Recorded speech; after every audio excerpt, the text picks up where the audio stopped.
আপনারা মুসা আলাইহিস সালামের কথা জানেন, তিনি মিশরে এক লোক অন্যায় কাজ করাতে উনি একটা চপাটাঘাত করেছিলেন ওই লোককে। তো মুসা আলাইহিস সালাম চপাটাঘাত করেছেন যে তাকে একটু আদব শিক্ষা দেওয়ার জন্য, কিন্তু এই থাপ্পড় খেয়ে বেটা যে মরে যাবে এটা মুসা আলাইহিস সালাম অনুমান করতে পারেননি। তো বেটা তো মরে গেছে। এখন মুসা আলাইহিস সালাম ভাবলেন যে এই যে আমি মানে কি বললো মার্ডার করে ফেললাম, এখন তো ফেরাউন আমাকে ধরবে, কি করি, বাঁচার জন্য পালাই। মুসা আলাইহিস সালাম পালাতে লাগলেন, দৌড়াতে লাগলেন। দৌড়াতে দৌড়াতে মিশরের সীমান্ত শেষ করে উনি মাদিয়ান একটা এলাকা আছে সৌদি আরবের অন্তর্ভুক্ত, মাদিয়ানে চলে আসলেন। ওখানে আবার শোয়াইব আলাইহিস সালামের নবুয়তির এরিয়া। ঘটনা অনেকে জানেন, আমি খুব সংক্ষেপে বলি। ওখানে যেয়ে দেখলেন দুইজন মেয়ে বসে কাঁদতেছে, অনেকগুলো ছাগল। উনি বললেন ফামা খাতবুকুমা, কাঁদো কেন? তখন বলল যে আমরা তো একজন বৃদ্ধা বাবার দুজন কন্যা, আমরা মেষ চড়াই, পানি খাওয়াতে আসছি, কুয়ার ঢাকনাটা এত শক্ত, ছেলেরা এসে না তুললে আমরা তুলতে পারি না, আর ছেলেরা এবার আমাদের আগে এসে তাদের ছাগলকে পানি খাওয়ানো শেষ, চলে গেছে, এবার ঢাকনা লাগানো আর খুলতে পারতেছে না। মুসা আলাইহিস সালাম বললেন এটা কোনো ব্যাপার হইলো, কোথায় বলো। মুসা আলাইহিস সালাম ছিলেন খুব শক্তিশালী, উনি ঢাকনা উঠাই দিলেন, পানি খাওয়ানো হলো।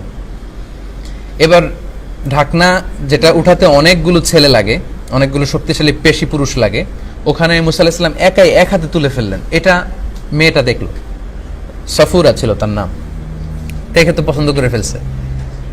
মানে যে মেয়েদের মধ্যে একটা বিষয় থাকে যে খুব স্ট্রং, খুব স্মার্ট ছেলেদেরকে পছন্দ করবে, এটা স্বাভাবিক। তো উনি এটা দেখে দেখলেন যে এ তো খুবই স্ট্রং, তার তো অনেক শক্তি আছে গায়ে। ওকে ফাইন, এবার ওটা পানি খাওয়ানো শেষ। এবার মেয়েটা বলল যে আব্বার কাছে চলেন, আব্বার সাথে দেখা করে যাবেন। তো মুসা আলাইহিস সালাম বললেন যে তোমরা সামনে থাকবে না, আমি সামনে থাকি। মানে একটা অপরিচিত মেয়েকে হেল্প করতে যে ওই মেয়ে আর ছেলের মধ্যে যে কত ডিসেন্ট অ্যাটিটিউড, ডিসেন্ট আলোচনা হতে পারে, এই কনভারসেশনটা আপনি না পড়লে বুঝতেই পারবেন না কিভাবে মুসা আলাইহিস সালাম এবং এই মেয়েদের কথাবার্তা হয়েছিল। এবং মুসা আলাইহিস সালাম বললেন যে তোমরা সামনে যেও না, যে তোমরা মেয়ে, তোমরা আমার পেছনে থাকো, আমাকে বলবা যে ডানে না বায়ে, আমি আগে যাব। উনি আগে যাচ্ছেন, মেয়েরা বলতেছে ডানে বায়ে। বাবার কাছে গেলেন, তো বাবার কাছে যে বলল পুরো ঘটনা বাবাকে খুলে বললো যে আব্বা সে খুবই শক্তিশালী পুরুষ, এরকম এরকম, একে আমাদের বাসায় কাজের ছেলে, মানে কাজের জন্য রেখে দেন, মানে আমাদের ছাগলগুলো চড়াবে এই যুবক, রেখে দেন। আয়াতটা হচ্ছে ক্বালাত ইহদাহুমা ইয়া আবা তিস্তাজিরহু ইন্না খায়রা মান ইস্তাজারতাল কবিয়ুল আমিন। মানে বাবা একে রেখে দেন, কাজে লাগবে।